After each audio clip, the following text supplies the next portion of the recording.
राधे राधे प्रणाम। हम पूनम अपने YouTube चैनल पूनम सरिता संगीत में आप सबके तहे दिल से स्वागत करते हैं। आज बहुत सुंदर लाचारी गीत लेकर आए, आप सब सुने कैसे लगा कमेंट में ज़रूर बताइए। खूब सारा प्यार और आशीर्वाद बनाए रखी। वीडियो ज़्यादा से ज़्यादा शेयर कर चाहिए। उजड़ल नगर बसी जई जवने गलियो दुल्हे जई। उजड़ल नगर बसी जई जवने गलिए दुल्हे जई। उजड़ल नगर बसी जई जवने गलिए दुल्हे जई। जब ये दुल्हे सड़किया पे पहुँचे, जब ये दुल्हे सड़किया पे पहुँचे, सूखल धूप छरियई जवने गलिए दुल्हे जई। सूखल धूप छरियई जवने गलिए दुल्हे जई। उजड़ल नगर बसी जई जवने गलिए दुल्हे जई।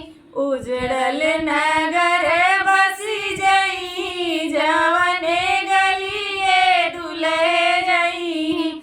जब ये दुल्हे पोखरवा पे पहुँचे, जब ये दुल्हे पोखरवा पे पहुँचे, पुरैन हालर देई जवने गलिए दुल्हे जई।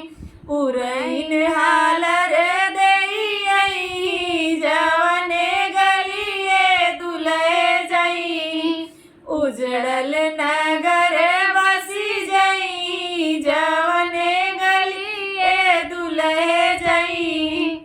उजड़ल नगर बसी जई जवने गलिए दुल्हे जई। जब दुल्हे पोखरवा पे पहुँचे, जब दुल्हे पोखरवा पे पहुँचे, सूखल पेड़ हरियई जवने गलिए दुल्हे जई। सूखल पेड़ हरियई जवने गलिए दुल्हे जई। उजड़ल न